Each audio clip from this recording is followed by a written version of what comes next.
All right, welcome to another exciting episode of The Real Deal. Happy Saturday. It's the real deal time. Let's get it.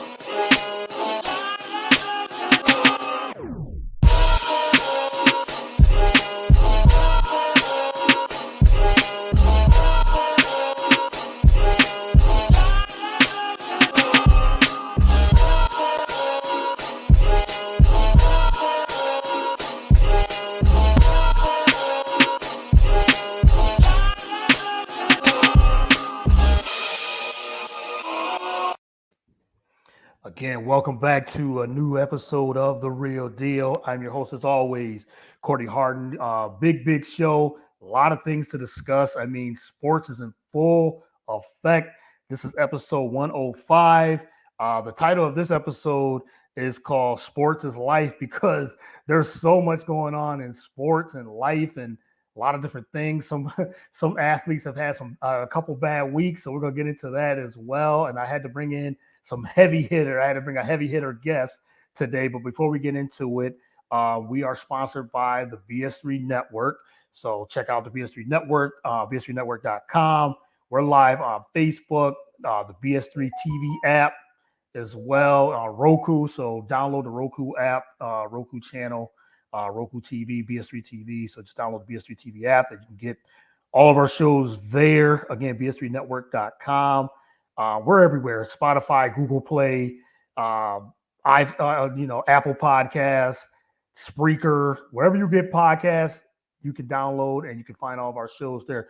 The BS3 Network's got a variety of shows.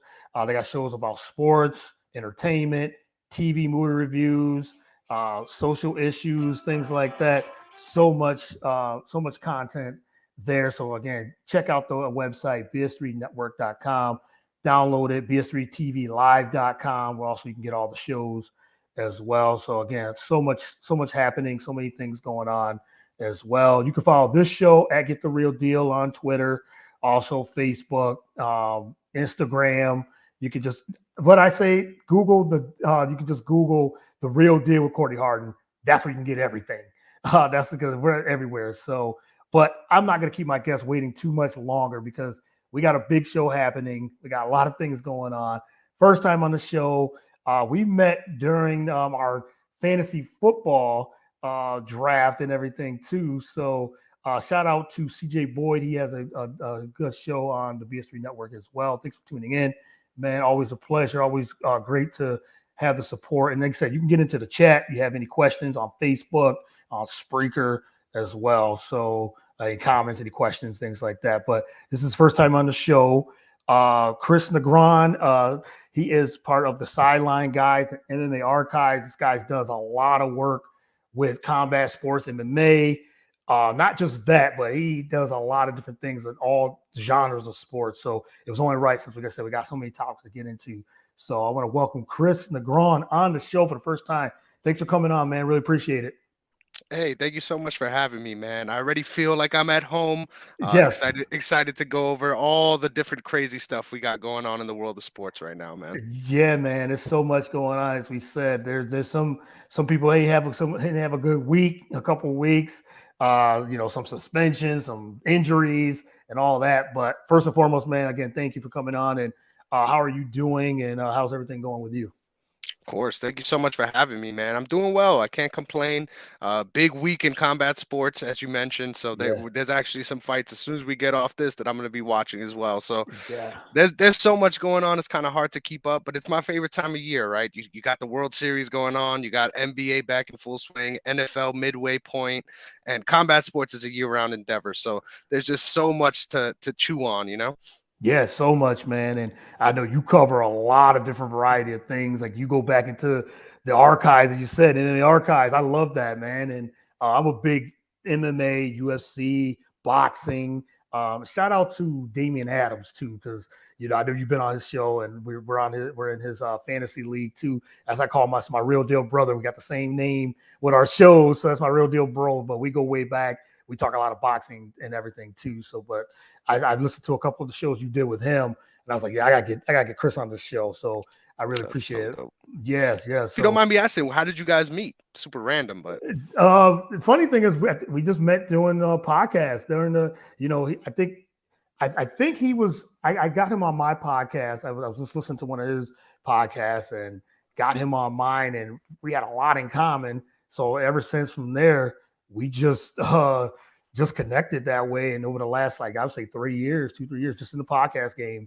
And that's how we connected. And like, it's so much in common with the NBA and that, and boxing and things like that. So much love there amongst that. And that's how we connected. Dope, Yeah, dope. yeah, yep. So a couple comments here. CJ says, I know this is a random, but shout out to you as well. Remember, you were the first champ. Yep, I do. Yep. Remember, he was on the show. He got out on Outside of My Own with Justin. So once again, thank you for a wonderful opportunity to talk about sports and the one that keeps us together. Yeah, that's one thing that can keep us together is sports. That's why the name of the title is Sports is Life. And he says, welcome, Negron MMA. He's an amateur boxer. So definitely while watching combat sports, boxing, UFC, and even college wrestling. So yeah, shout out again to CJ Boyd, and I'll follow his show as well. So let's get right into it, man. Let's before we get into the topics of Kyrie and UFC and things like that, talk about what how you got into podcasting and sports in general and the NBA, the love that you have for the MMA. Oh man, this is such a I don't even know where to start with this question. Right? I feel like I started out my sports fandom with baseball. Like baseball was Okay. my introduction to being a fanatic, right? Yeah. I'm from the Bronx, so big Yankees fan. Okay. Everyone in my family would huddle around the TV, would get some nacho cheese seeds and watch the game like we're right there, man. And that's what started my love for sports in general. And from there, it grew into NFL. I got super lucky, super fortunate. The first NFL game I watched was the Jets versus the Ravens, and thankfully the Ravens won that game. So I ended up with the right team, right, as far as Right. support goes. So I'm a big Ravens fan. I saw that first game and I was hooked. And from there, like I mentioned, just became an NBA fan. OKC Thunder fan. I know that seems very random to a lot of people, but I started watching right as they made the switch from the Supersonics to the Thunder, Okay. and just was following the team since then. Obviously, we had our finals berth, and just a great time to start off the franchise. Yeah. Now in the middle of a rebuild, man, but I don't trust any other franchise in the NBA more than I trust my Thunder. No doubt. I think if y'all look around the league, man, there's so many people making a big impact in so many different places that started with us. One that comes to mind just last night hit a buzzer beater, Jeremy Grant over there in Portland. So I love my organization, super random there, but the love for combat sports came because my dad is a huge boxing fan, introduced me. When I was young, we used to have a bunch of people over to watch the pay-per-views. And I remember there was this one time where I called the round correctly. So I won the pot. Everyone gave me all the money because I called the round it would win. And then from there, I was like, so you're telling me I could watch something that's dope and I could make some money off of it? So hell yeah, it's only natural that I start doing some shows on it. So I ended up actually MMA became the most recent addition to my repertoire of sports that I like, and fell head first for it, man. I think it as a sports fan watching MMA, I feel like there's elements of sport that don't exist in any other sport, if that makes sense. So just the fact that it's obviously just a crazy one-on-one competition, but beyond that, everything that goes into every sport, I feel like can be related to combat sports in that way.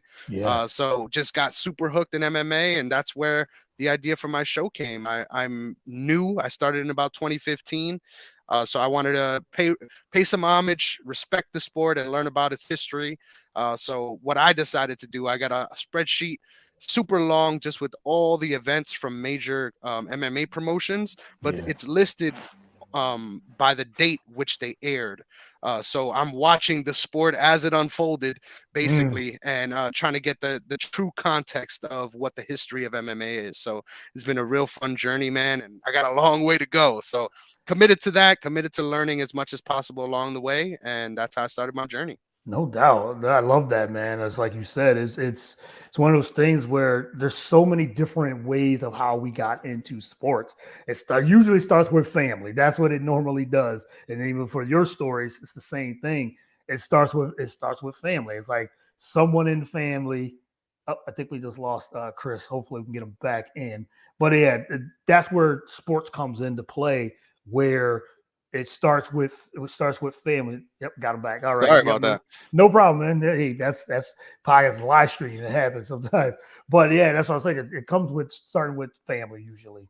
Hmm. Whether it's your father, your mother, or family member, your brother, sister, and that's where the connection comes in. And that's why sports is life. It is so true because it connects us so in so many ways. And now with podcasting too, on top of that, or YouTube channels and things like that, it has connected us all. So I love it. I love seeing everybody's journey, how they got into liking sports or playing sports, being a part of a sports community or something like that. Whatever the sport is, like you say, it could be MMA, it could be golf, it could be basketball, whatever it is.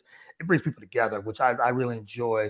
I got another comment here. MMA was a sport grew to love. Feel like boxing is more technical, but I had to grow to respect MMA fighters and the work they put in. And it was Kimbo Slice.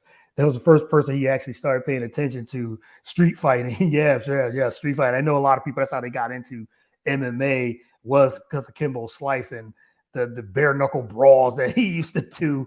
And I mean, if you guys Google and YouTube Kimbo Slice and some of the backyard brawls he was doing back then, so he was very respected in the combat sport community. So, but let's get into this first. Talk about a little bit more about your podcast, and then we'll get into it. And you said you started in 2015, and I know you do. You said you watch some of the, you go back into the archives and kind of review those fights, which I enjoy because sometimes you forget, like, dang, I forgot that such and such fought this person or this career and all that.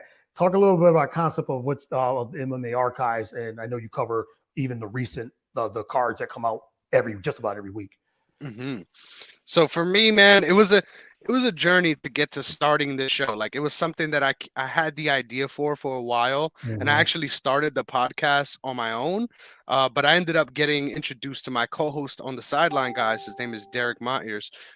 Awesome dude, man. Yeah, Really the salt of the earth. He runs OTS, which is on the Sidelines media company. Super dope group of people and just a collective. We're doing a bunch of dope stuff there. So check us out, OTS Co yeah, on all media platforms. But when I got introduced to him, he said that he wanted to continue an MMA show, and it really felt like not to be cliche, but like it felt like destiny, right? Like this is something that I yeah. already had, something that I kind of put off a little bit No and doubt. wasn't really putting into like a main focus in my life, so to speak. But something I was passionate about nonetheless, and meeting him sort of really set everything off. Starting the Sideline Guys, which is a general sports show. We mostly cover NFL week to week, very deep. But we also touch on all sports, usually towards the end, try to get in as much as we can as Yeah. possible. But as far as starting the MMA archive, man, what really made me a fan of MMA and watching it was I got hooked around the Ronda Rousey era. The first fight that I watched Okay. was literally, I remember this day specifically. It was awesome. But the first entire pay-per-view I watched was the card where she fought Alexis Davis Okay. Yeah. Yeah. and Yeah. Chris Weidman fought Machida. So Oh, the older. not, Yeah. pretty Yeah. recent, Yeah. right? Yeah. But that was the first time I watched a card from bottom to top, right?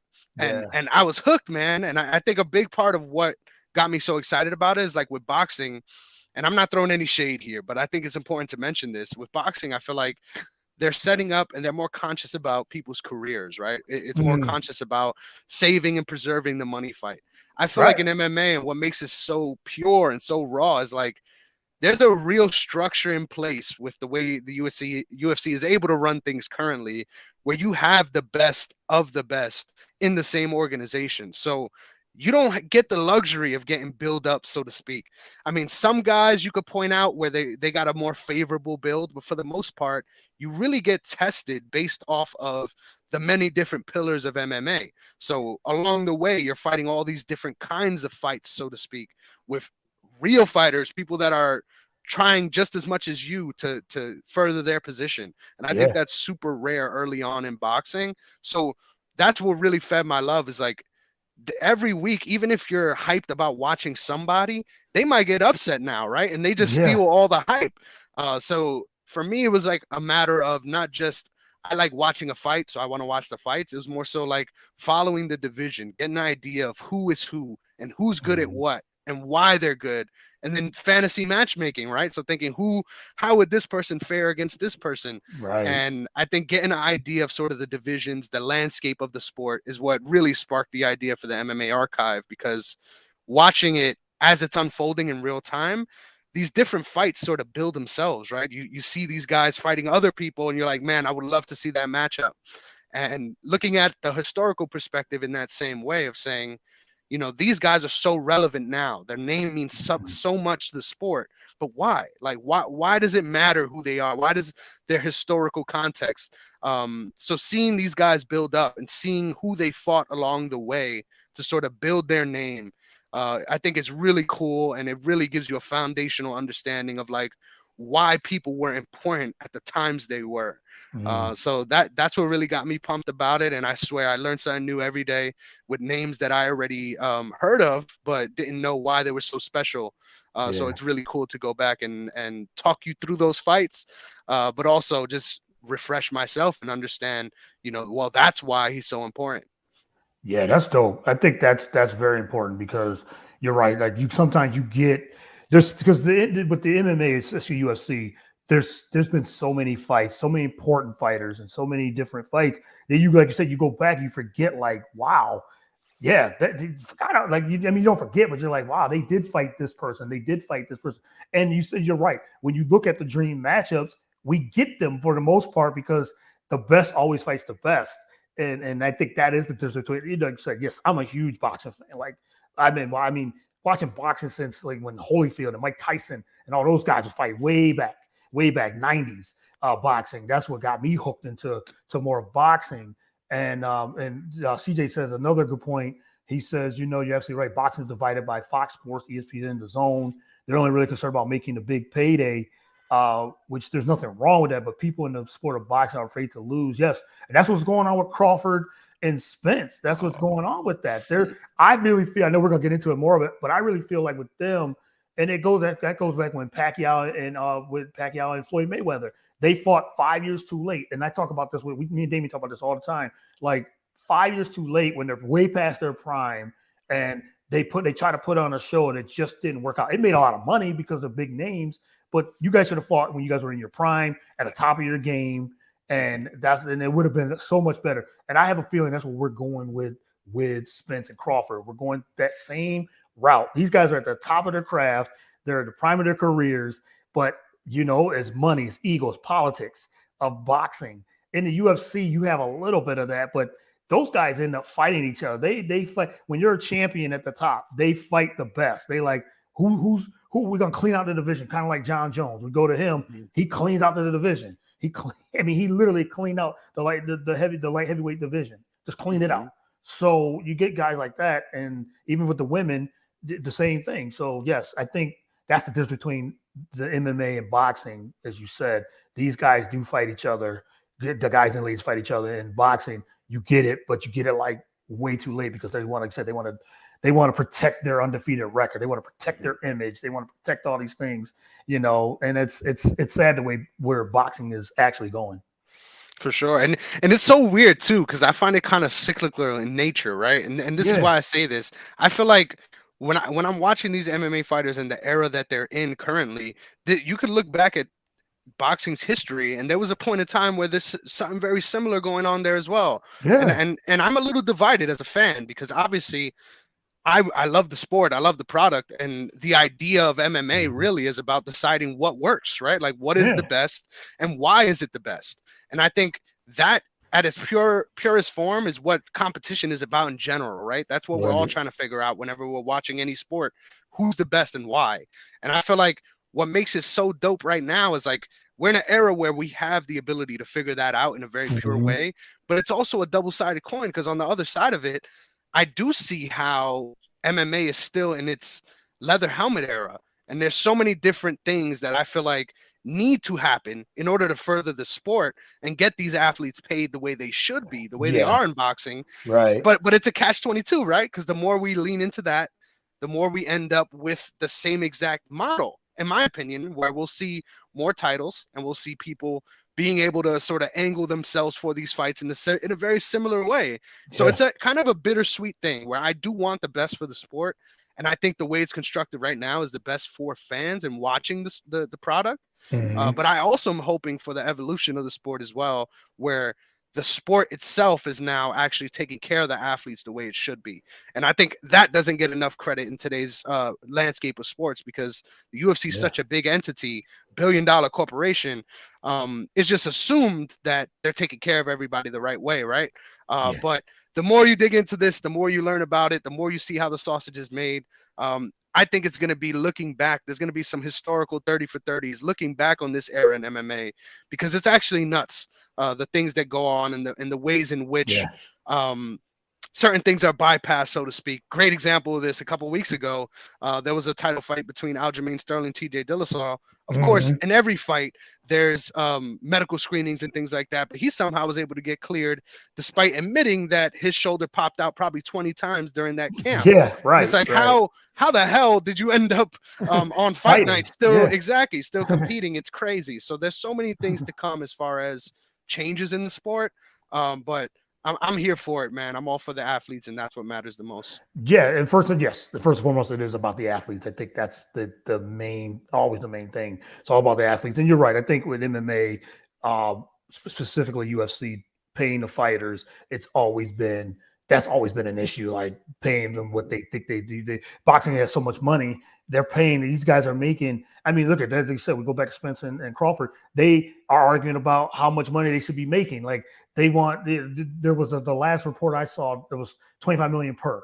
I was like, that's a lot of money. But they want, like, it's almost like Crawford wants more, and he's thinking like I should be the A side of this fight. And Spence is thinking that's a lot. But then again, they have too many. They there's too much politics in that, and that's why that fight's not happening. With everything that's been going on behind the scenes. But with the MMA, they do argue about, well, we want to make more than just what we make. And yes, they probably should be making some more money, because these guys they're risking their lives out there for real, and beating each other up really bad. And they're like, hey, we need to make more money. So yeah, that's, like I said, it's a good product, but then there's still things that need to be done to, you said, to make it better. It's evolutionized the sport. So I totally agree. Couple more comments.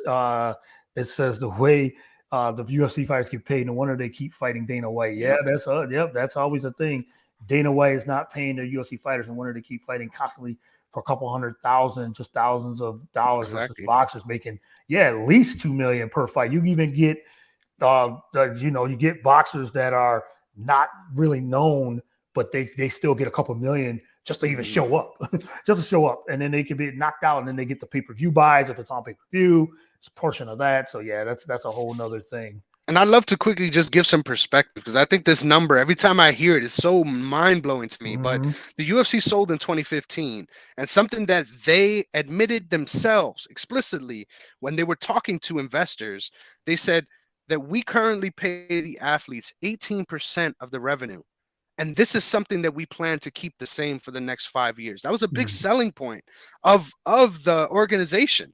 And now that's insane to think about when it comes to different sports. Right. Like the other stick and ball sports, they're at or above 50% of that money is going to the athletes. So you can only imagine just the amount of profit that they're making off the backs of the fighters, because without them, you don't have a product, right? Right. So that number is so staggering to me, and the fact that they admitted it as well, like, I think that in itself, and I mean, there's a class action lawsuit going on right now where they're reviewing all these different things and determining whether or not MMA fighters should be considered employees or independent contractors. And that battle in itself is something that I think eventually could lead to the sport being fixed, so to speak, in the way that boxing is now. But what makes it so crazy is, like, something that you mentioned as far as going into other sports with Anderson Silva and the Jake Paul thing. Like, why do you think you would be willing to take a $500,000 payday if you were making appropriate money for the stature you were in the sport? That wouldn't even intrigue you at 47 years old. But the fact that he had to do that, I think, really speaks to the state of MMA and how even its legends, right, find themselves in a place where hey, I can make a payday doing this. It may not be something I did my whole life only, but it Right. was a part of what I did, right? And I think it Yeah. sucks to see all the MMA guys going over and getting trashed in boxing.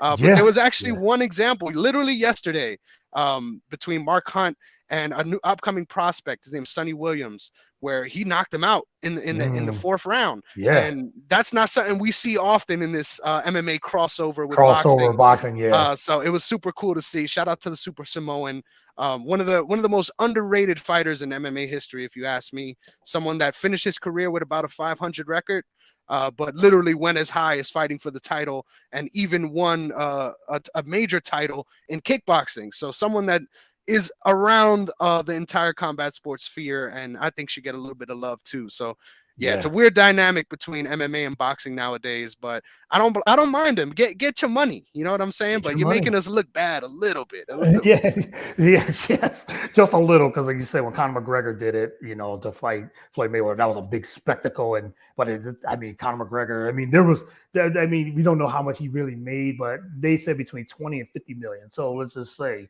somewhere in between that. So there you have that. So why not? He's not going to go over, and so other MMA fighters are thinking, well, boxing's paying their guys. So yeah, we're gonna go and cross over, and we might, you say, we might get thrashed and get beat down, which usually happens. You crossing over to another sport, you haven't boxed in years. You're not a professional boxer. You're a mixed martial art fighter, and you go into their sport. Yeah, they're gonna more than likely stomp you, more than likely. So, but I don't, like I said, they're trying to make their money. And in a way, he doesn't like it, but it's almost like you got to kind of look at it from a perspective of these fighters want to get paid, and they're talking millions of dollars. I'm not saying the 20 millions, but they're saying, oh, you can get 10 million if you come over. And boxing loves it because they just love the promotion. That's what boxing's all about. They love we got the promoters. We talked about that. The promoters, they get involved and they want that. And that's where you have some MMA fighters like, oh yeah, we'll cross over. We don't mind it. We don't mind it at all. But UFC and the mixed martial arts, they don't always like that, even though it would be promotion. But it does make UFC look pretty bad when it comes to that. Sure. So he said, nah, Conor made at least 100 million. Yes, so that's what I'm saying. We don't really know. Yes, it could have been 50 million, could have been 100 million. It's been reported in so many different numbers on that. I got to shout out one more, Ben Sutter, who's the network I'm on. So shout to him. Thanks for tuning in. BS3 Network again. Follow all the content there. All right, let's transition into this Kyrie Irving. I wanted to get your opinion on this. There's so many layers. There's been so many commentary on this, and everybody's got an opinion about it, what they have to say. I'll break it down like this. Kyrie Irving suspended by the league, by the Nets for at least 5 games for anti-Semitic. He liked the video of anti-Semitic things that happened. This movie, I should say, and he hasn't apologized or anything like that. Now everybody's on. They're getting on him. Adam Silver's on him, and the NBA's on him. LeBron just came out and made a statement, about hate speech, and that we don't condone it, and then all these things. But what's your overall take on this whole thing of Kyrie Irving and what he did? And he apologized. He didn't apologize. He made a statement, half apology, whatever you want to call it. But what's your overall take on this whole Kyrie thing? Honestly, man, it's so strange, dude. The Yeah. cat is out of the bag, and I don't even know where to really start with this one. But I think a good place to start is to say, like, generally, I'm a fan of athletes speaking their mind, right? I'm a fan of athletes making it known how they feel. Now, when it's something like this is entirely problematic. So I want to start off by saying I do not condone the things that he has promoted, because regardless of whether or not he takes umbrage with the fact that it's called promotion, if you're retweeting something on your page, you're putting your stamp of approval on it, right? Regardless of what it is. Whenever I retweet different people's stuff, I'm like, whatever it is on their show, I'm saying you should check this out because I appreciate it. Yeah. So I'm responsible for that now. And I think that's where he really put himself in a hole. And I think ultimately, I don't think he is acting in bad faith, right? I don't think he's someone that has hate for different groups in that way. I think it's really comes from a love of who he is and where he comes from in the Black community, and wanting to sort of bridge the gap in a way. But there's a certain way in which you go about that. And I think he just went about this the entirely wrong way. And even though in his mind, I'm sure it's probably justified because of that, I just feel like the fact that not only did you condone this stuff, but you doubled down, right? There's so many people asking you about this and asking you outright, like, hey, can you clarify what you meant? And he's giving more non-answers than actually saying, no, I'm Answer the not willing question, to. yeah. Exactly. I'm not Yeah. willing to. I don't promote that part of it, but I promote this part of it. None of that. He's not willing to explain himself in that way. So I think the way that the Nets are handling it, honestly, feels like a slap on the wrist, right? Like it should be much worse. It should be a much harsher penalty. And I think he has seen, because of his status in the sport, a lot of unfair treatment across the years for a lot of different scandals, right? So honestly, when it comes to Kyrie Irving specifically, I'm tired of it. I'm tired of the entire narrative. You're a really great basketball player, but I think your career ultimately is going to be defined by how great you are, but how great you could have been without all of this other extra stuff. And I think that's what really is going to end up being the talking point at the end of his career. And I think that sucks, man, because he really is someone that I think deserves more credit for the things he can do on the basketball court. But when you're doing stuff like this outside of it, really says a lot about who you are. And I'm not somebody that revels in seeing people's downfall, but seeing the pouring of outrage from all these different companies and sort of dropping him and suspending his Nike deal and all this stuff, you cannot be upset. You cannot be blindsided, right? You put yourself in this position and you double down. So now it's time to continue to back those views the way you have been for the last 2 years, whether it's this COVID stuff or flat earth or sage in the court or whatever it may be with this guy at this point. Yeah, wow. You put yourself in this position and you gotta own up for what you did. And Go right ahead, bro. Sorry. No, I didn't even cut you off. I was going to say, I agree that especially that last statement is where, you have to take, I think it's accountability with him. Like, then he's not taking accountability on a lot of these things. As you said, he has a litany, a history of certain things he said with the COVID stuff. The earth is flat. And now this, and then you say he doubled down. I say triple down because he's doing all types of things. And it's almost like, the media, the media can really change a narrative, and they can really get on an athlete, and they can really, but they're asking questions. It's like, okay, tell us how what did you mean? What did you mean about when you liked this video, you shared this video or this movie? They're telling you what it really is, what it condones, and you're not really answering the question. So they've given you this platform, they've given you this open door to try to, like, okay, either apologize. Now, like you said, he has every right to like what he likes, to tweet what he likes, retweet what he likes, and do all these things. But you're going to find out what you said, where these other big companies, the employee that you work for, the NBA, they're not going to condone it. So they're like, okay, we can. And I feel like the NBA should have struck earlier, but it's just like anything else. Public pressure gets to companies, and public pressure gets to people, and that's what this is doing to the NBA. Is doing it to Kyrie, and Nike jumped in and said, you know what? Yeah, so now he's down. He's going to be losing endorsements. So, but if you're going to put these type of things out here, as I say, me and my wife talk about this all the time. You're going to put these things out there in public.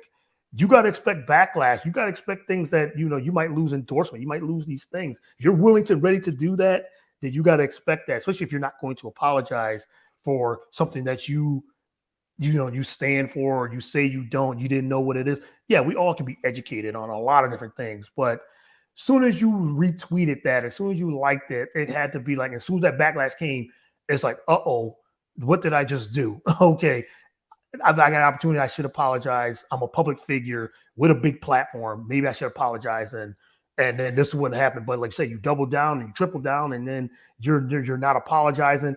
You pay $500,000 with the Nets, but then they give you another opportunity to try to say something to clarify things, and you don't. That's when the Nets are like, okay, enough is enough. We gotta get rid of this guy. If he doesn't turn it around. He could, like you said, his career could be over, like completely over. They could just be like, you know what, you're banned. We don't want any of this hate speech in our league, in our company. That's it. And that, I mean, he's got to look at it from that way. And if he thinks that, okay, I'm just gonna go and that's what I want to do, then hey, it is what it is. So, but yeah, I didn't mean to cut you off. I just wanted to. No. I agree with what you were saying at the end. Like, yeah, Nike, if they, Nike and other, endorsements that you have, they have every right to think like we don't condone these comments or these, you liking these things or whatever. And he said he hasn't really said anything because that's what they're saying. Yeah, dude, that's the most mind blowing part about it. Yeah, Like even with the COVID stuff, like yeah, you say only a part of the story, and then you get mad when the media runs with the narrative and says, well, what you're saying is very hateful, when you don't even clarify what you meant or what you supported about that, right? Like that's what's so frustrating about it to me too, is like, if you're gonna make, like I said from the start, I'm all for athletes or anybody making a stand and speaking up for themselves and what they believe in, regardless of what they may be, regardless of if that's stuff that I believe in. Now the merits of those things deserve scrutiny. And I think that's what the problem of this all is. Like, that's what he doesn't get. Right. Dude, like you put yourself out there in a way that is commendable, but at the same time, when it really comes time to meet rubber to the road and explain why, you refuse to. So you can't be mad when all these other entities take the worst of that and amplify it, because it is only assumed that that's what you agree with if you're unwilling to clarify, right? If I'm unwilling to explain why this is something that I'm interested in, then I'm going to assume you agree with the worst of what that is. And that's where this whole thing is just mind-numbing to me, because I feel like somewhere underneath all of this, there's something there that actually is commendable for speaking up about and being an advocate for. But when when you're not willing to explain yourself and it's tied to something so shitty as these things have been, like you deserve all the scrutiny that's coming your way, and it's your fault. Like you can't be mad at anybody else but yourself. Yeah. And now it's all about damage control, because unless you just, if you're going to stand by what you believe, if you believe in these things, because because from the other side, I've seen, like I said, you've seen so much of it. You've seen the comments on the other side. People are saying, Facebook comments, whatever, they're saying, well, he has done nothing wrong. He hasn't committed a crime. No, he has not. He hasn't committed a crime, but it's almost like you're spewing out hate, and you're spewing out hate to a race that, because if it was flipped around, I'm going to say, if it was flipped around against us, we'll be the could be out of the league.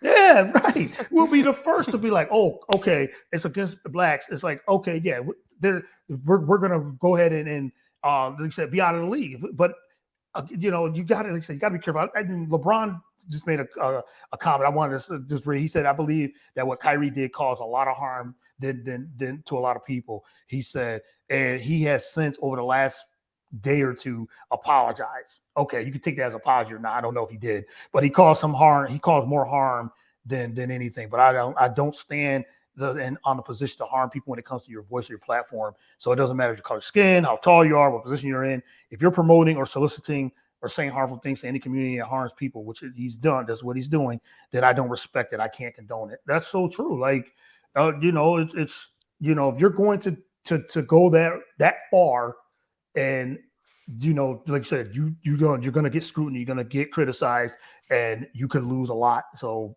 that's what Kyrie's doing. That's what he's going through right now.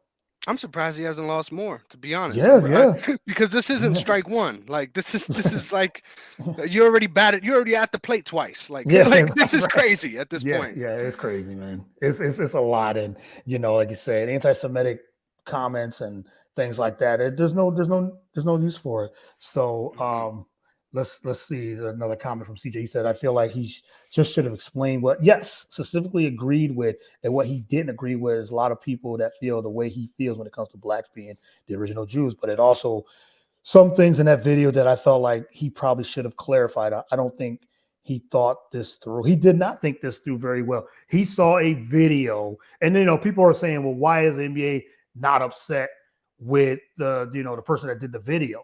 That's the video. They don't need to be. They don't work for them. No, they don't work for them. Right. Kyrie works for the NBA. So that argument, they said, well, they should be on them. No, Kyrie liked this video. He promoted, or he at least retweeted it or put it on his Instagram, and that's what he did. So yeah, that's why they don't work for them. They don't have to be mad at this person who did the video or the movie. It's Kyrie Irving. So when Kyrie Irving's got to do, he's got to do damage control. I know Adam Silver said he's going to have a sit down with him and talk to him and see where he stands. Because now before he gets back in the league, I think this is going to go on, and it's taken away from the Brooklyn Nets too, like their season, how they're struggling. That all this is Kyrie. Like I said, it's deeper than basketball and all this, but it's taken away from, like Kevin Durant always says, I just want to hoop. He said, I don't get involved in any of that stuff. I know he's good friends with Kyrie and their teammates, but it's taken so much away from what the Nets are trying to accomplish, trying to get Ben Simmons back. And then, they fired their coach, Steve Nash. And I know Nash, that whole thing was and all this timing and all this with Kyrie. It's all at the, it's crazy, as you said. It's just crazy.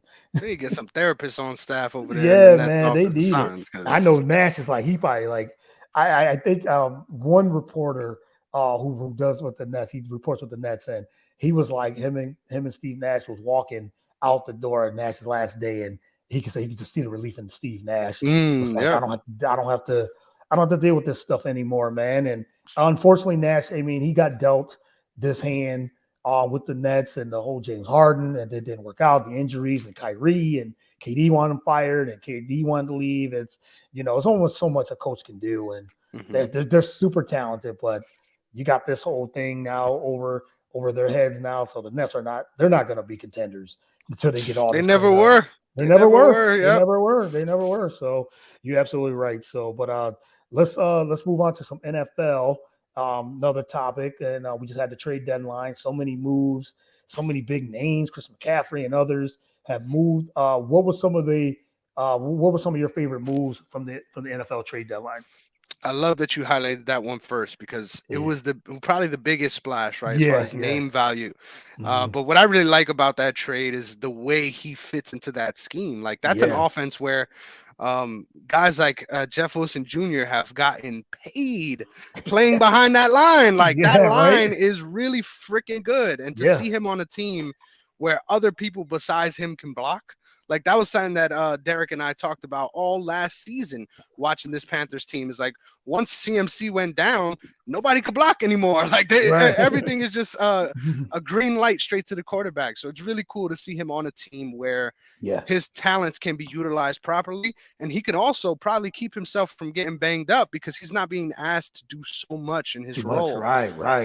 So it really frees him up and that offense up to do a lot of really cool things. And we saw that against the Rams. I think it was against the Rams where he had that 3 touchdown game. Yeah, last week. Dude, it was so cool to watch. I mean, a passing touchdown, a rushing, and a receiving touchdown just really shows the things he can do. I doubt he's going to be throwing the ball too often, but really cool to see someone accomplish that. I think the first time since 2005 and LaDainian Tomlinson. So just a really dope turn of events for that team. And I feel like they're a team that was fun to root for before they got him. So shout out to the Niners. They're a team that does things the right way in that way. And then another move, obviously, got to go with my Ravens here. That us getting Roquan Smith was huge. Something that I talked about coming into the season was I loved how we doubled down on our defense and making that a priority. But seeing the way the defense played in the first couple of games, my alarm bells weren't going off, but it was just obvious that there's still some growing pains to do as far as that unit. So I think bringing him in at this time with JPP as well, that was a huge acquisition on the free agent market, bringing in 2 veteran names to a really young defense to really anchor that while Calais Campbell's out. I think it's really cool, and I think structurally really changes what we're able to do. So I'm really excited to see the different defensive schemes we come up with, and we didn't have to part with too much either, which makes the trade even better in my opinion. But I think everyone got their fair share out of that one. So really good move, I would say, for both. And then I would go a little underrated on this one. I don't think the Bears are going to be good anytime soon. I think the move was weird just because you sold your defense and then was like, hey, but I got you Claypool. So right. Really weird move in that way. But I think as far as team morale, right, this is a team that already showed that they're tanking. So why not give your star quarterback a reason to feel like you guys are behind him, because everything you're doing besides this is hitting the reset button. And I can only imagine that's a hit to the ego, right? It makes you feel like, well, I'm not good enough. You don't see the good enough potential in me. Right. So I like the move as far as giving him more options, giving him somebody else to throw to. But it doesn't really make sense to me. Didn't And make that's what's sense to me frustrating. either. That's Right. what's frustrating about it. But as someone that loves to see the Steelers take L's, I thought that was a good little move there. So Yeah. yeah, that's it for me, man. I think there's also some good underrated moves. I think both of the moves the Dolphins made were really good as Bradley well. Chubb. Yeah, because they're going all Yeah. in. Yeah. Yeah. Chubb and Jeff Wilson, don't Jeff sleep, man. Wilson That too. Mike Yeah. McDaniel connection, right? Bringing him Mhm. back home. I think there's a lot of room for improvement. I don't think that makes them a Super Bowl contender overnight, Mhm. but I think it really shows their commitment to the position they're in, and I think that's important. Not a lot of teams acknowledge in all sports Right. where they are in the stack rank, right? If you know you're at that 5 to 6 level, you need to make a move, because if you don't, Yeah. you're basically saying I'm content with staying right here Where I'm at. and Yep. not trying to go and get that title. So I thought it was a good move. Do I think it makes them a Super Bowl contender this year? No, but I got my eye on them moving forward for sure. Yeah, and then you make a good point about if you're in that 5 to 6 range or you're right in the middle and you did make a move to get like a Bradley Chubb and a Jeff Wilson, it's like, okay, they're trying to go all in because they're trying to load up and they're like, okay, can we contend with the Buffalo Bills? Can we contend with some of the Baltimore Ravens, these top AFC teams to jump from 5 to 6 to the top three? So as an Eagles fan too, I saw the Cowboys didn't make any moves. So I like you just said with the Steelers, I'm like, yes, whatever they can do, they didn't do it. They didn't try to get Brandon Cooks or anything like that. I was happy with that. So, and then the Eagles getting Robert Quinn from the Bears is we just are trying to load up to get to make this move. I mean, we're the only undefeated team. We're trying to shore up, like, okay, we're trying to show up our defense. We already made moves on the offseason. Our offense isn't clicking and the way Jalen Hurts is playing. So they're, like I said, they're going all in. The Eagles are trying to make a Super Bowl run. So to see all these other moves that teams are making, like the 49ers, it said they went from that middle of the pack, they're a 500 team, and you get Christian McCaffrey. It's like, yeah, that's the move that you make because it helps your quarterback. It helps your offense because he's such a dynamic player. Such a great all-around player if he can stay healthy. And with Shanahan calling the shots, that just with that strong defense and all those weapons they have now, it's like Jimmy Garoppolo has no excuse. He should have no excuse. Okay, yeah, I can't get the ball to Deebo Samuel, but I can dump off to Christian McCaffrey now. I could just dump it off to him. Why not? So yeah, and he said Christian McCaffrey with a good offensive line. Yeah, that makes total sense for them, and I am afraid of them as when we move on with the way the season's going. The 49ers are going to be a tough team to try to contend with. But yeah, I'd like to. I did like some of these moves that you talked about as well. And don't just glance over your Eagles either. Oh, that's a real good one too. I just got to double down to say, my co-host Derek, he's an Eagles fan through and through as well. So I kind of spend my days kind of digging at you guys, right? You got to get under the skin a little bit. But honestly, and I hope he doesn't hear this, but you guys, that move is huge because your defense is already performing at a really improved level since last season, and then to double down in that way, like this team is obviously the scariest team in the NFC before you even made that move. So now it's like legitimizes the Super Bowl run, and he actually predicted that it would be the Eagles versus the Bills, and I laughed at him, man. I'm gonna admit, I laughed at him. I was like, man, that's a homer pick if I ever heard one. And the closer we get to it, man, it's making a lot more sense, man. And just to see, I think something that's the most underrated move. I'm going to give you this one because you talked about the offense. The most underrated move was getting up James Bradbury from the Giants. Because man, everyone talks about Slay and the things he's able to do at that position, but I really feel like Bradbury might be covering better than Slay, even though Slay might be. Yeah, man, the dude is balling. So I think you guys are in a really good spot, and that trade specifically, man, really legitimizes everything you guys are on as far as the Super Bowl run. Yeah, and then just to go back to Robert Quinn, getting him at this point of the season, it kind of reminds me when the Eagles did make their Super Bowl run when they had Chris Long. I was just talking to someone about this. With Chris Long, he came in and was fresh. It was ready to go. Quinn's like fresh. He's not going to play 100% of the snaps. He's going to play probably like 50% until, he gets acclimated to the system. And then he's just out there just to get to the quarterback. And he can do that. And he does that well. So him being fresh out there and really dominating, I think it definitely elevates the Eagles even more. They just got to stay healthy. Some other people that didn't get moved, Kareem Hunt, he didn't get moved. I know he wanted to be moved, and I know the Eagles were looking at him. Other teams were looking at to shore up their running game, but he didn't go. T.J. Hockenson going to the Lions or going to Minnesota, I thought that was a pretty good move too, because Minnesota looked 6-1.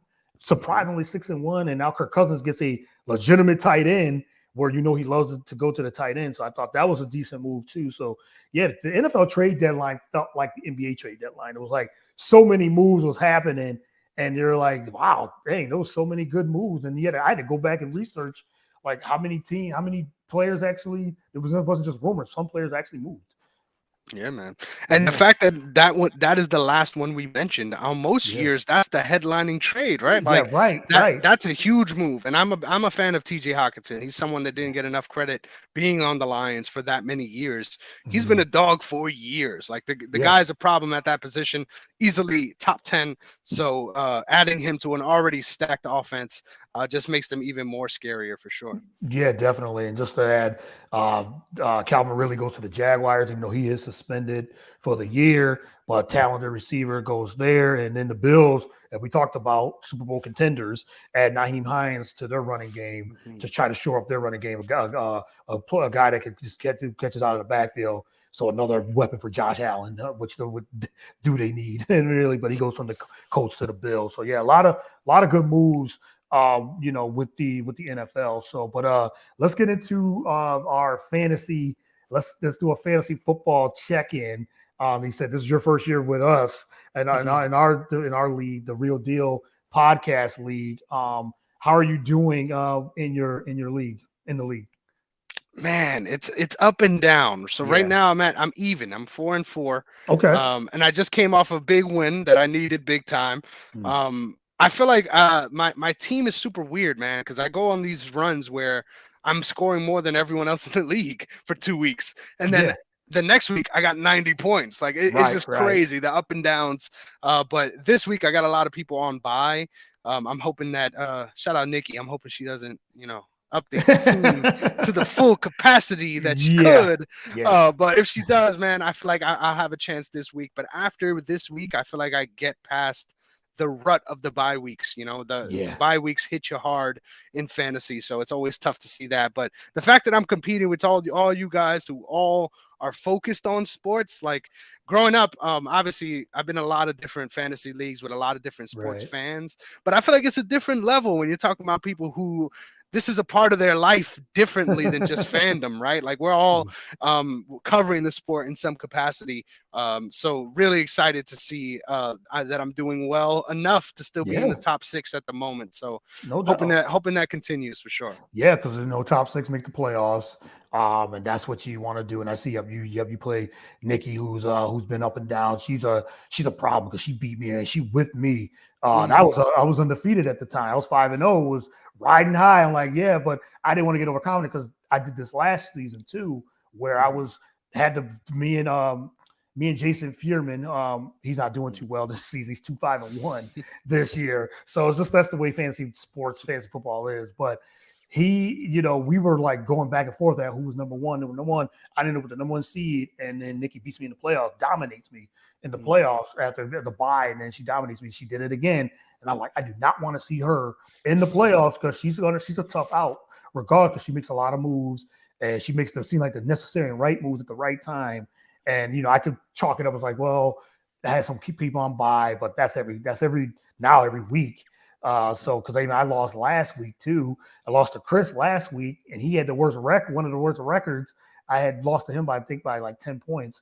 But I had a couple of my main guys on a bye, so I'm 6-2 now. Started 5-0, but 1-2 in the last 3. So I got to try to right this ship and get back. But I'm tied for first. So doing well. Depends on how now, like I said, how the league shapes out, because you said it's so up and down. You can score so many points in 2 Still weeks lose. and still lose because somebody else has the same amount of points, has more points, just get more points. I got Herbert, Eckler, so I'm thinking, okay, Diggs. So I'm thinking like, okay, this has got to be something.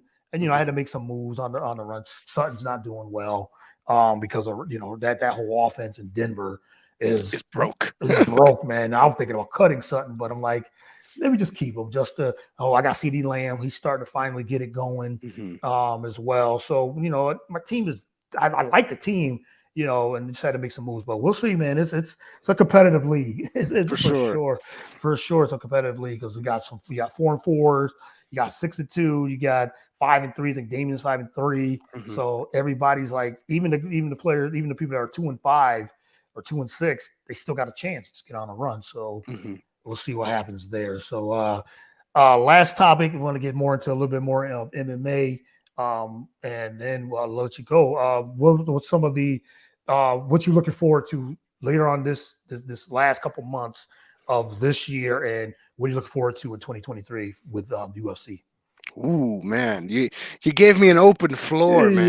Yes, there we go. You might have to hold me back here because I got a lot. I want to hear this. Lot. Yes. So I'll start actually with today. This is in the boxing world of things.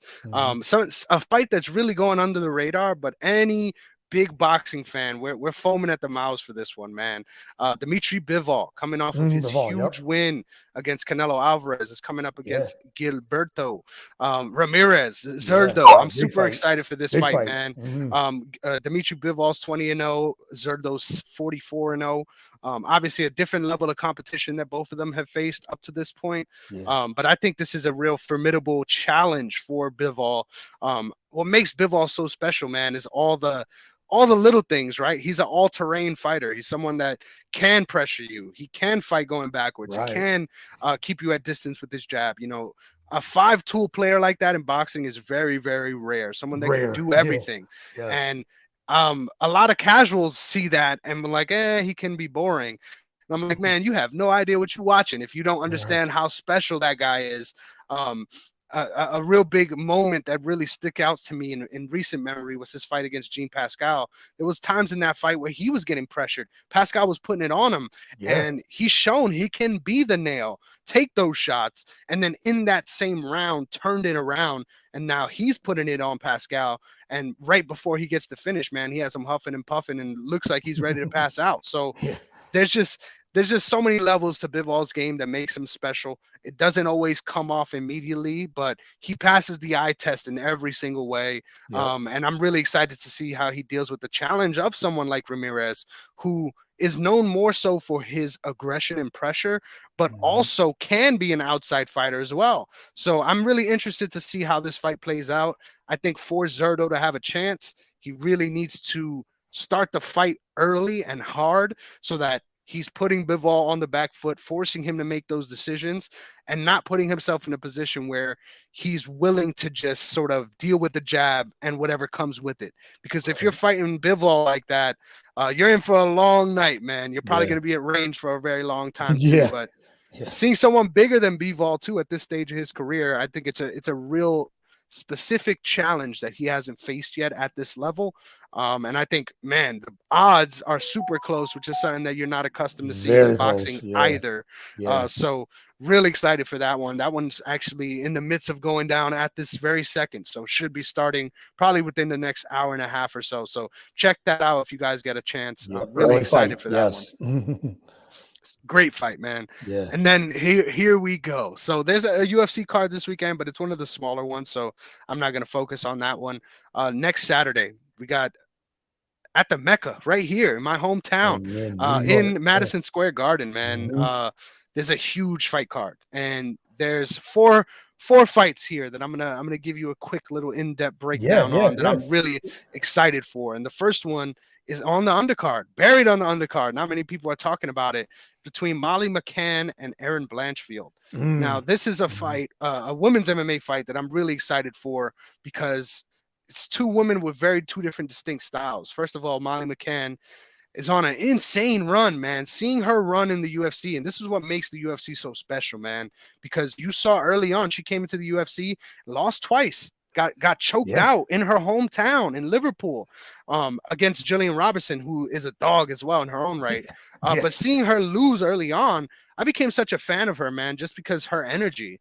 Like she's always hanging out with Patty the Batty. She's signed to Barstool Sports. She's become a much bigger figure in MMA than mostly a lot of the men, to be honest. She's become much more famous than I ever thought she could when you consider how she started in the UFC. But it's all through hard work and the fact that she's become such a great boxer and mixing that up into her game, which was something that was there but wasn't the highlight of her game coming into the UFC. And now I think it's been 3 fights in a row where she has connected and landed a knockout finish with spinning attacks, whether that be a spinning elbow in her hometown in London or a spinning back fist in her most recent fight against Hannah Goldie. So the fact that she's been able to make lightning strike twice like that is kind of insane. And let's just be real. In women's combat sports in general, it's rare to find knockout artists.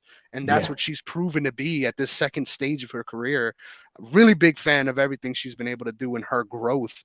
But she's coming up against a monster, dude. This is somebody who, anyone who would listen to me, man, I'm telling them about Erin Blanchfield, because something that CJ Boyd mentioned earlier, you know, MMA fighters get a lot of shit because of their boxing style, right? And because of the different interactions between boxing and MMA. But what I think what makes MMA the most technical combat sport beyond just boxing and all the and how technical that gets, right, is because there's different levels to striking in MMA. You're not striking at the same range.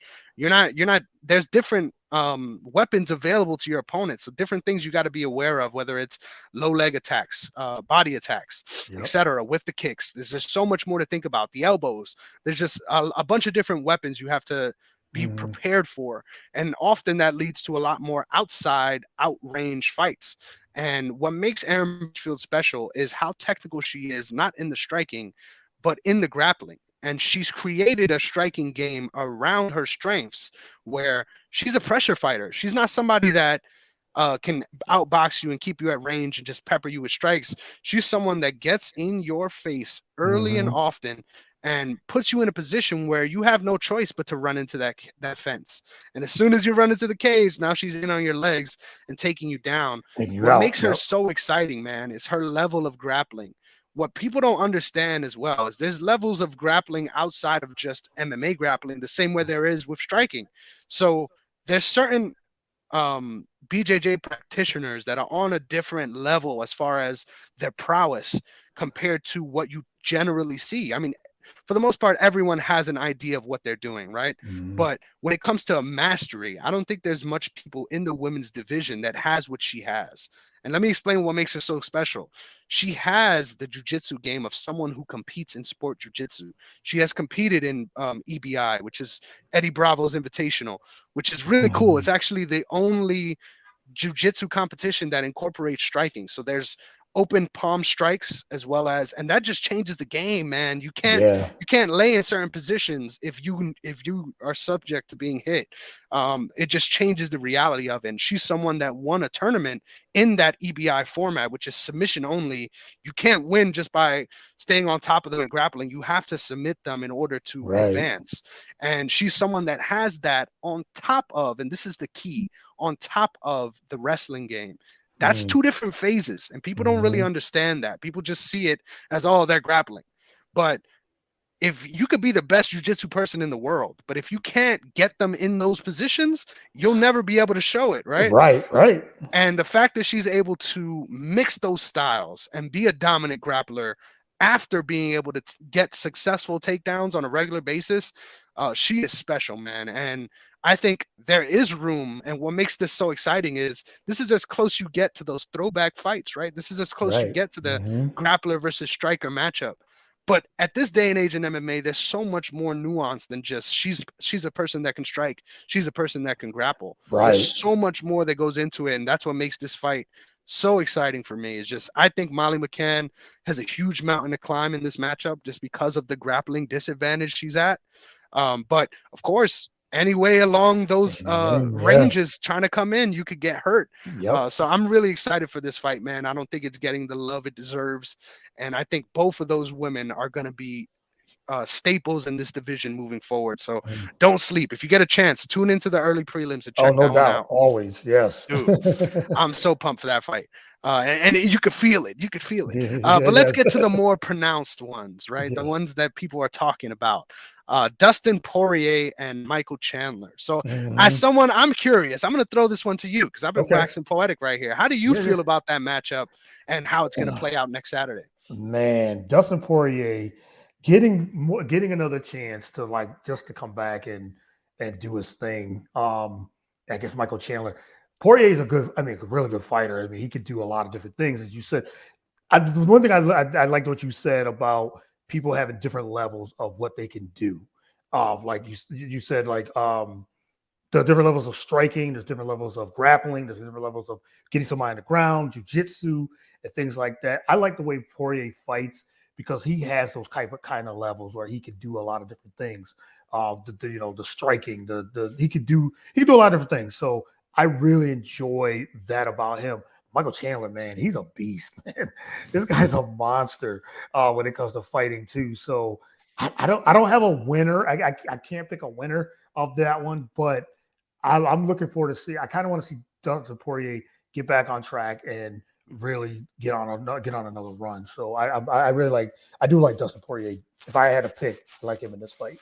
Man, I love that. And I feel like that's the general consensus, right? Like Hmm. everyone loves Dustin Poirier.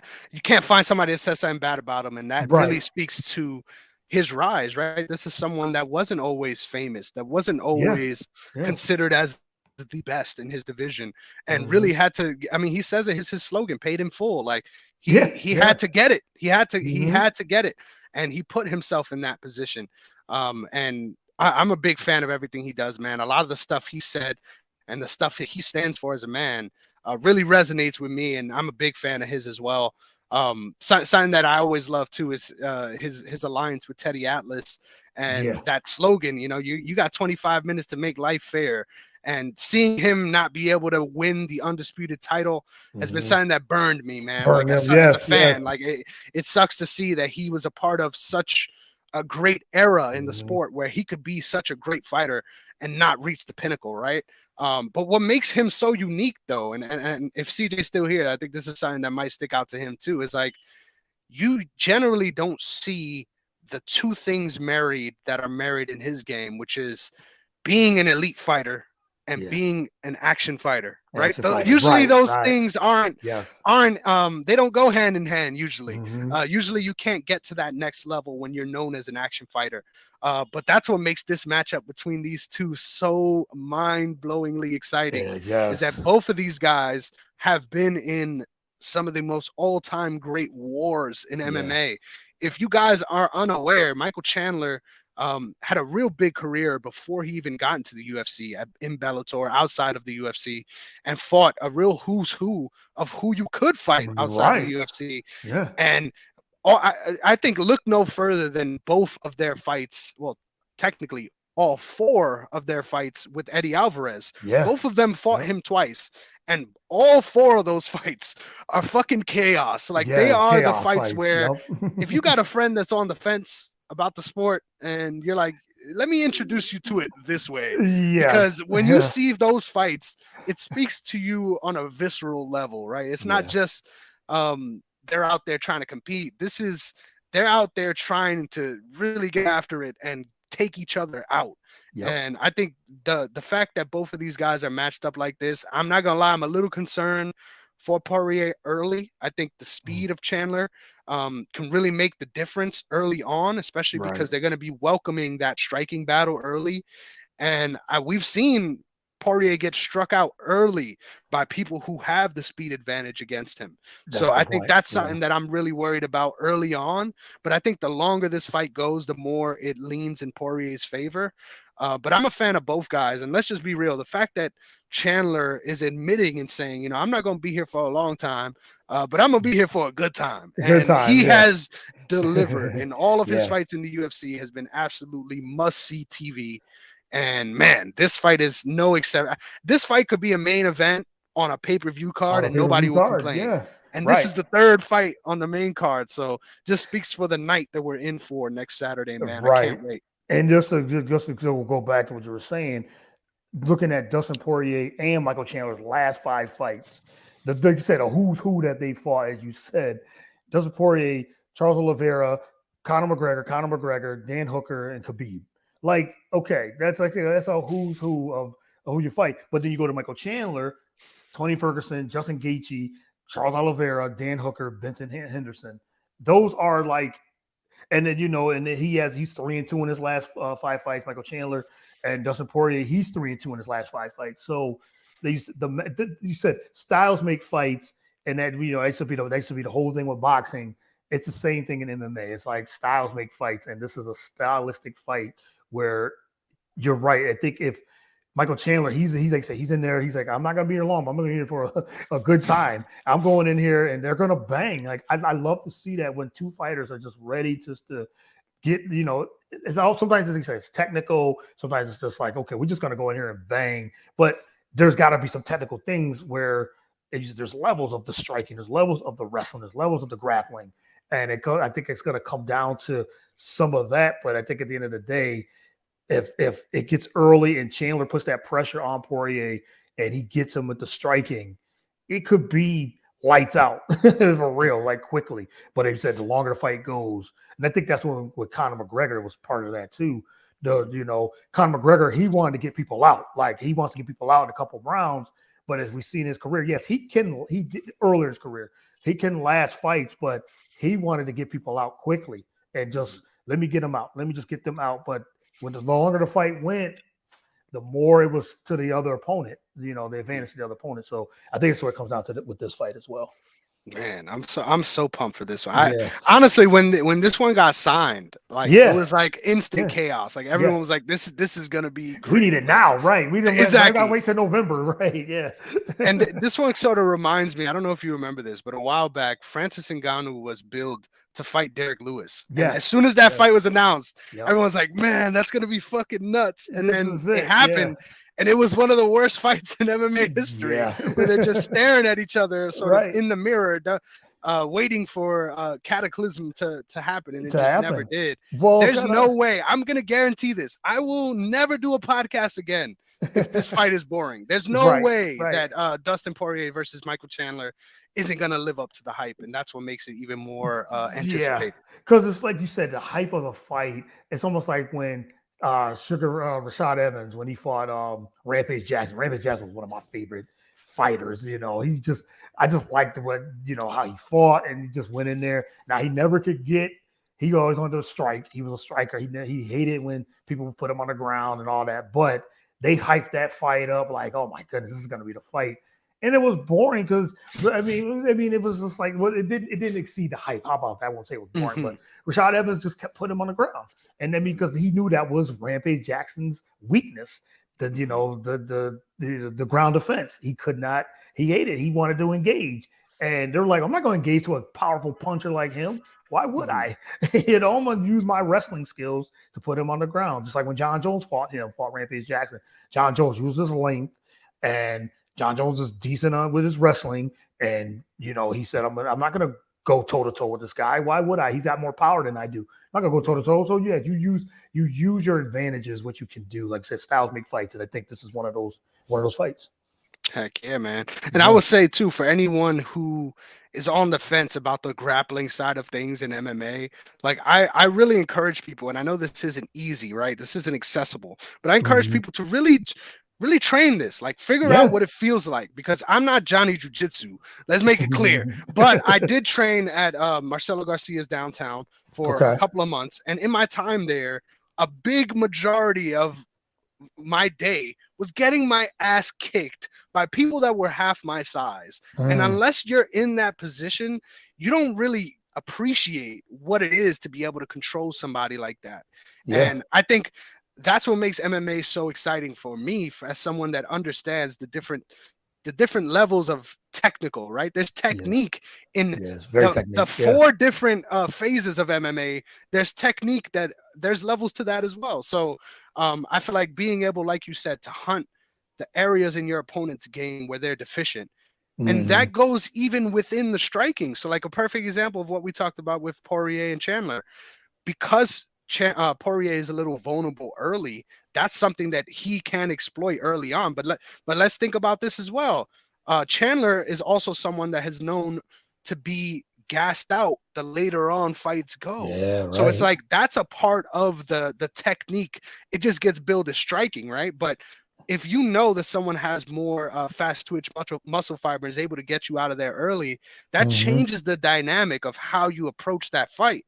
And it makes this so exciting for me, man. I could go on for months about this fight. Me too, man. We could talk about this. Crazy.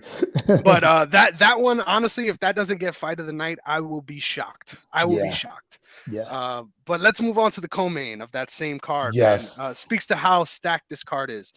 We have the champ, Carla Esparza, coming up against Zhang Weili. Yeah, so let me just give some context about this division, because I think the division is what makes this fight so special. That's right. Because you got Thug Rose in this division, Rose Namajunas. I mean, go ahead. Yeah, go ahead. Right. Dude, I love it. I love it. And I think her name is important because Carla Esparza is a 2-time champion in this division. The only other person who has been a 2-time champion is Rose Namajunas. Both times that Carla Esparza won the belt, she beat Rose Namajunas. Yeah. So it's like almost like a kryptonite scenario where we have 4 different main pillars of fighters who have lost to different people. They had like this matchup we haven't seen yet, but both of these fighters have held the belt, right? Both of these fighters are at that level where they have been a champion, and unfortunately they had to have lost it, and now we're here. And the fact that Carla Esparza made her way back after being the inaugural champion, like think about that. Joanna Jędrzejczyk is the one that took the belt from her.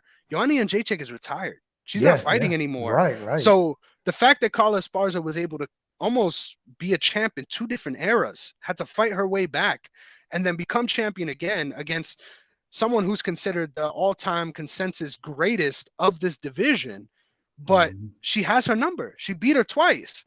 So it's almost like she put herself in the GOAT conversation just by being so great against who many consider to be the GOAT in Rose Namajunas. And what makes it so crazy is now the challenger, Zhang Weili, when she won the belt, she won against Jessica Andrade, who, if you guys don't know who Jessica is, please look up her fights. Yeah, look her up, and she is a tank, a powerhouse. One of the fighters that you watch that it doesn't really make sense, right? Like her power and her size, it doesn't add up. It doesn't. You don't see people that size in men's or women's combat sports knocking people dead the way she can. Her power at that weight class is absolutely insane. And that speaks to Zhang Weili's power, because she was able to knock her out early in the first round when they fought.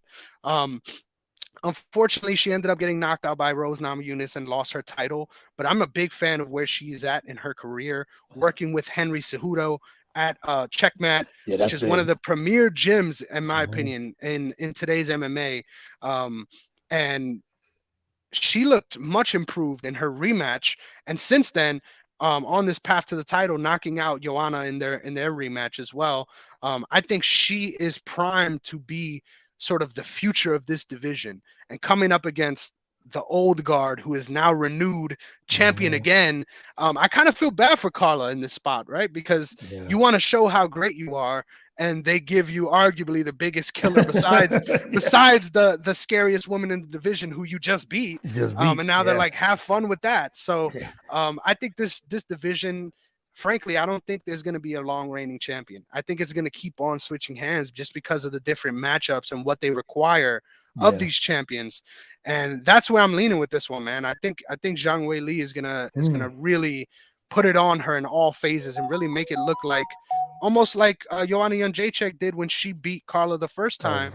Almost like, how the hell was she the champion, right? Like, I will be surprised if Carla Esparza ends up winning this one, to be honest, but put some respect on her position and how she got here for sure. That's the point right there. You said it. Carla Esparza, where she is, as you said, coming back, becoming champion, beating Rose the way she did it. Because even that fight, I know that a lot of people had some issues with that fight because there weren't a lot of engagement, wasn't a lot of striking or anything like that. Carla Esparza was trying to engage with Rose. It's almost like Rose did not want to get didn't want to get into any dangerous waters with that fight. It's almost like, yeah, I want to continue. Yes, if I get put down, no, I want to. You could tell Carla want to do, and you're right. Carla Esparza needs to get the respect that she deserves because you said she's a 2-time champion. She beat Rose twice. I remember watching The Ultimate Fighter, beat her on there, and now beat her again to come back around full circle.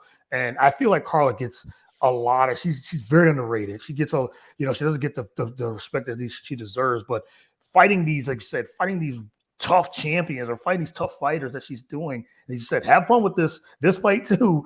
You're fighting a killer now again. But I mean, I'm cheering for Carla, but like you said, this is going to be tough sledding because I don't know what she's going to have to do. Like, is she going to get into a striking match? I don't know if she wants to get involved in that. Maybe she got to get into a wrestling, but Wang Zhili, she's so strong. I don't know. I don't know what the keys for Carla to win this fight is. Just stay out of danger and pick your spots of when you can make that run. If you can get her down on the ground, that'd be great. But I don't know about the striking situation. Even though Carla can strike a lot, she's gotten improved in that area too. I don't think she wants to get into a striking contest though. At all, man. At all. And I just want to say, Courtney, my man, I will do anything for you. If you ask me to come on any show, I will do it because you proved, and I don't say this lightly, you proved that you are an OG. You know what you're talking about. Thank you. You were able to see, because let's be clear, that was a boring fight. I can admit that. I can admit that. Yeah. But the fact that you're able to see why it was boring is huge. That really shows that you know what the heck you're talking about, man. Thank you. And that's what really separated that fight for me, because everyone blamed Carla initially for that. Yeah. And I'm like, oh, no. She was the only one working. She was the only one trying to do something here. That's why she won. Right. Exactly. Yeah. Even though not much happened. But like you said, because she was the one trying, that's why we got to that point. And I think that really spoke to the demons that Rose was fighting from the first time they fought. Yeah. Because that was a completely different fight. She got on top and dominated her for 2 rounds in that first one and submitted her. So that, I'm sure those memories were ringing in her mind throughout that entire night. And that's what made her feel like, even though she wasn't doing anything, she was winning. Like, if you go back in the corner audio of that fight, her coaches were like, this is amazing. Like, this is what we needed you to do. That. They were super excited about her performance. And that's because of the demon she was facing coming into it. So I think this one, a lot of those same demons are going to be in Carla's head because of the way she has lost her fights and the kind of fighter she's facing. But let's be clear about this. If Carla Esparza finds a way to win this, I think she solidifies her GOAT status in this division. And I know that sounds crazy. But when you consider the landscape, having 2 wins over the consensus GOAT and then beating who's next, like, you really put yourself in that conversation. So that fight is dope, man. I'm excited for that. I love to see that. I'm glad that they actually made that fight, because I know there was, you know how it goes with the negotiation stuff. But it's like, this is the next fight. It has to be, unless Rose gets another chance. But I guess Rose will probably get the winner of this fight at the least, unless it's a rematch. It'll probably be a rematch too. But like you said, Rose is right there waiting. But then another thing too, when Rose was being interviewed, I remember her being interviewed after the fight. She felt like she won, but I'm thinking, you didn't do enough. You didn't do hardly anything, because you said you didn't want to get into that trouble, that you didn't want to get deep in that water, because you said those demons were really affecting her. But she said, well, I was just listening to my corner. They was telling me I was winning. So that's what happened. I'm like, you've seen a different fight than what we saw, because you definitely didn't do anything. So, and even Dana White said that same thing. Like, Carla did enough because she was the one that was actually active, was more active, but wasn't doing much, but was more active than what Rose was. So yeah, I agree. For sure, man. All right, last fight. Whew. Yeah. So I'm going to be very clear about my bias here. If you go to my Twitter page right now, my header is Adesanya in a kickboxing. One of my favorite highlights of any combat sport, where one of the best combinations as well. If you can, check out that clip, because he's fighting someone that probably isn't on his level, right, in kickboxing, and he's literally like egging him on to throw punches at him and just dodging everything, right? Yes. And making him look silly, like just absolutely getting out of the way of everything. And then he eventually decides, like, you know what? I'll give you one little piece of offense. Throws up a high kick, goes shin to chin, just knocks the dude out completely cold. And then as the ref is coming to give the count, he goes to the corner and just lays across the ring ropes. Like, who does shit like that? Yeah, like, yeah, right, right. When I first saw that, and this was before he even transitioned to MMA, I followed him from that point on, because when you see a highlight like that, it's like, what the hell? Like, that's nuts. That's there's not a lot of people that can do stuff like that. And I think that's what made me such a big fan of Adesanya. Adesanya gets a lot of flack from casual fans because he can build up his fights, right? He can promote his fights. Yeah. And then when it comes down to actual fighting, he's a smart fighter. Like, once again, what we were talking about earlier, as far as knowing what it is to be elite and being entertaining. And I think he mixes them both, but he's also careful about when he engages in a way that will put him in danger. And I think we've seen that against a bunch of different grapplers that he faced, where he's content with keeping you at distance, beating you, and really like checkmating you multiple times during the fight, but not necessarily putting in that second gear. Right. Now, what makes this fight so exciting is he doesn't have a choice, right? We're starting this fight in third gear, running downhill. And there's a big reason why, and that's Alex Pereira. This is somebody who I don't think I can give enough justice to his combat sports career. This is somebody who I would argue is in the top 5 in kickboxing history in his division. And it's not because he's a technical kickboxer. It's because he has the dim mak. He got the death touch. He hits people with all of his limbs, and it doesn't make sense. They go flying, whether it's from knees or from punches. There's a power that he has that it doesn't translate to the way he looks. He has a wiry frame. He's not skinny by any means, but he has a wiry frame. So when you see him punch, it doesn't necessarily look like it'll hold that power, yet he's knocking people out that are 200 plus pounds dead. Like, not even a count. Like, they're not getting up. Just laid out. It's done. Yeah. And I've been super impressed with what he's been able to do in the UFC, because you would think that someone with just a kickboxing background like him, coming in very inexperienced in MMA, Adesanya did it the right way. Like, he came across from kickboxing, but he built his way up. He fought a lot in regional promotions before he ever made his way into the UFC. Right. He's getting his experience on the job. Like, this is his 5th MMA fight, and you're in a title fight. Yeah, it's already in title fight, right. But what makes him deserving of it is the fact that obviously he beat Adesanya twice. And specifically in one of those, he knocked out Adesanya in kickboxing. And that part of it is what obviously built the hype for this fight before he was even in the UFC. But don't discredit the work he did to get to this point. Right. He had to beat actual contenders in his division. And the fact that you're able to do that as someone who only has that one tool, so to speak, is remarkable. So he's training with a really good team out with Glover Teixeira in Connecticut and Wellington Turman, 2 guys who are grappling centric, right? So I know that he's adept in that phase of things, but his power is what makes him so dangerous, and his willingness to exchange.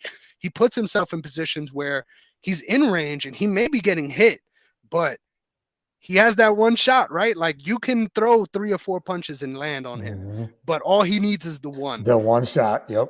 And that's what makes this matchup so intriguing, man. Adesanya is someone who's careful by nature, but I think he doesn't have that option in this fight. This is someone who, if you think about it like this, man, if you're playing 2K or Madden with one of your boys and he beats you twice in a row, you still want to play, right? But at some point you're like, man, you just might be better at this than I am. Yeah. And I think that thought has to be in Adesanya's head, right?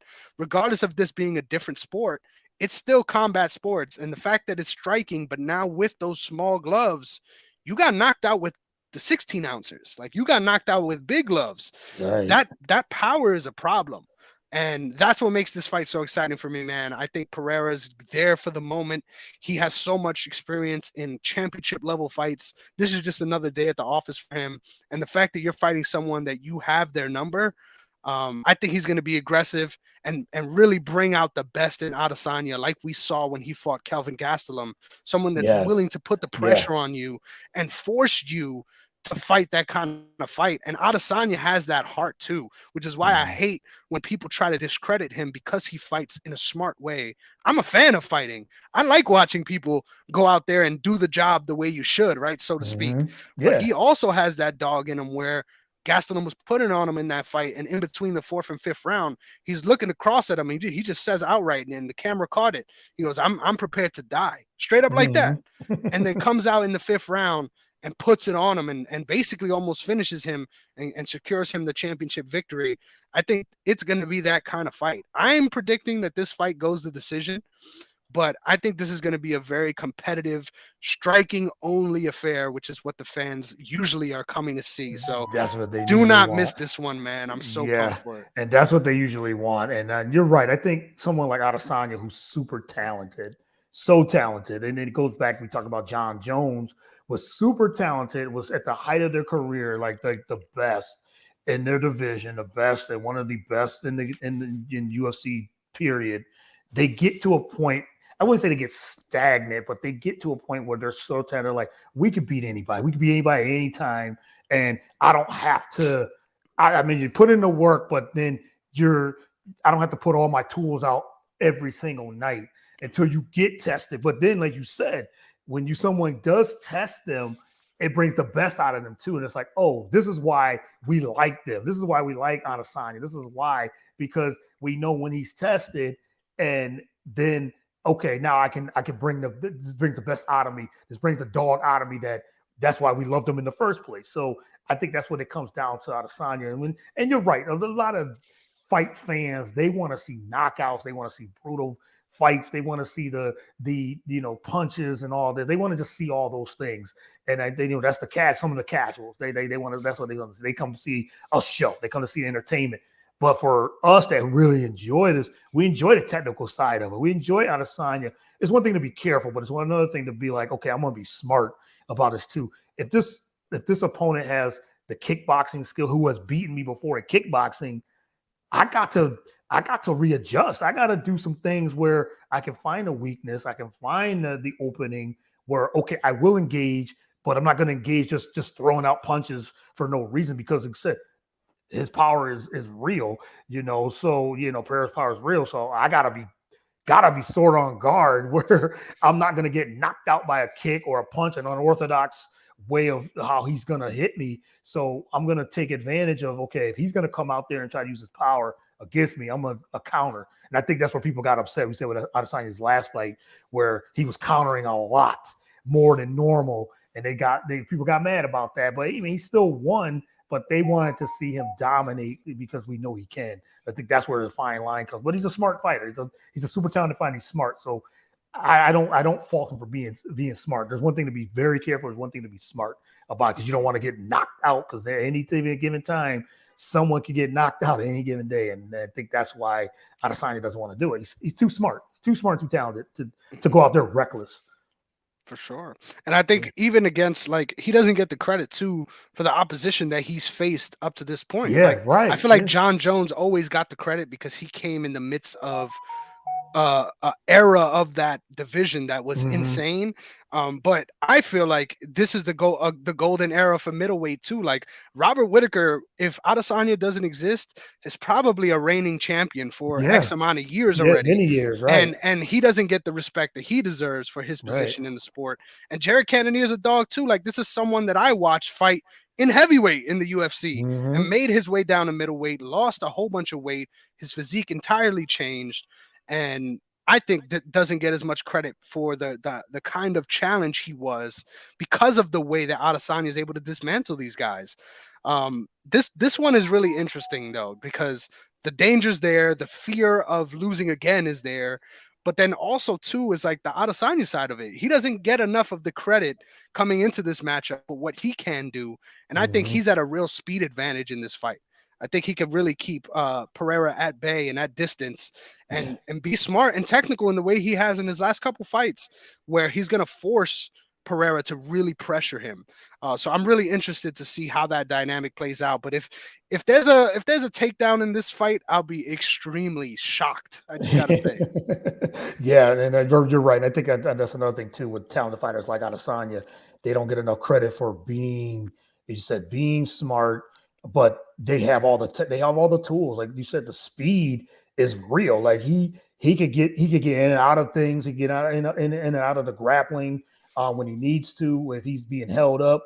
It's like I'm getting myself out of danger. And I think that's where a lot of fans gotta look at it too from that perspective is like the growth of, yeah, I got the talent, but I'm trying to grow as a better fighter, a more more technical or a more smarter fighter of things. Now I'm just using, I can still use my tools and my speed, but I'm trying to definitely grow in other areas too, where I'm a better wrestler. I'm a better at takedown defense. I could do all these other things. You talked about five tool fighters. Like that's, it's one of those things where they're rare. They're rare in all combat sports, but there are some that have that talent. And Adesanya he's there. He's got it. So yeah, so this level, he's just on a different level when it comes to fighting. For sure. And the last thing I wanted to say about him too is like the defensive prowess. Like Mm-hmm. I want to state this for anyone who hasn't trained. Like once again, I'm not some kind of kickboxing fighter or anything like that, but I've trained in kickboxing, and there's nothing more demoralizing than not being able to hit someone because you get tired throwing punches regardless of where it is. But when you're missing and you're overthrowing past where, so you think you're gonna land, right? So you're Yeah. throwing past that point, you miss, and then it's not only the miss. Now you got to bring that back, right? Yeah, right. And it's exhausting. Yeah. Not just physically, but mentally, because they're in your face, they're right there, yet you can't land on them, and they're just repositioning and then peppering you in the meantime, just putting you at bay, making you feel them, despite the fact that you cannot touch them. It's right. so frustrating. And in a matchup like this, where Pereira's used to that, right? He's someone that is used to people trying to pick him apart at range and keep him far away. This is a stylistic dream when it comes to kickboxing and the things that they can produce. And I feel like, man, the defensive side of the things is what is going to be the difference in this one, because I think Adesanya also is live for knocking out Pereira, because these are the small gloves. In the Bruno Santos fight where Pereira fought Bruno Santos, there was moments in that fight where he was in trouble, where he was getting hurt and hit on the feet, where it's like, you're so much better at kickboxing than this person. You would think they won't be able to lay a glove on you. But there was a lot of moments, and he showed that he has heart and he has that dog in that fight. So I'm really excited to see the clash of styles here. And don't sleep on Adesanya's power in this fight either. I think he could really put Pereira in trouble the more Pereira gets desperate and trying to force the action in this one. So, man, this fight card is nuts. The fact that those three fights are back to back to back. Yeah. There's just so much to dig your teeth into on this one. I can't wait for 281. I can't wait either, man. 281 is going to be like I said, such a great card. Looking forward to watching all of that as well. Chris, man, we could have went on and on for hours just talking UFC and boxing and everything too. Definitely got to get you back on, man. I mean, I saw, I hear the passion. I mean, I seen it and heard it on your podcast, other podcasts as well. But it was a true honor to have you on the show, man. And I'd like to say I enjoy this because talking UFC and MMA is always, I've always enjoyed it. I've had other people on the show. We talk about that, but it's always a pleasure to really dive into these fights and everything too, because for the love of the sport. But I really enjoyed you on the show. Can't wait to do it again. So let everyone know where they can actually find you and follow you in your work. Courtney, thank you so much for having me, man. I just wanted to also say before I get into that this has been a pleasure for me too, dude. And honestly, you know your shit. So I'm really excited. You, definitely, we gotta come back on and chop it up a little bit more. I'd love to have you on my show too. Oh, maybe anytime. We'll watch some old school fights together and talk about them. So anytime. You guys could catch me on Twitter at Negron MMA. You could also catch me on Instagram at Chris Negron _. But don't forget to follow the brand. That's where all of my content goes. Whenever I drop anything, it's on that podcast feed. So check out OTS Media on all platforms, OTS Media Co., as well as OTS Media on YouTube. You could get all of the shows that we do right there in one spot, as well as on any other podcast platform you use. So definitely just look us up, the Sideline guys and the MMA Archive. Got new episodes coming for you every week. And that's it for me, man. Thank you so much once again. Thank you. And you got Raymond Negron says, good work, made me a fan, very interesting. Nice, No nice. doubt, no doubt. Appreciate it, man. Well, definitely appreciate you, man. And again, we'll do this again. I'll be sharing this in all podcast platforms as well. But appreciate it, man. Enjoy the fights. Thank you so much. You too, man. All right, Peace. man. Have a good one.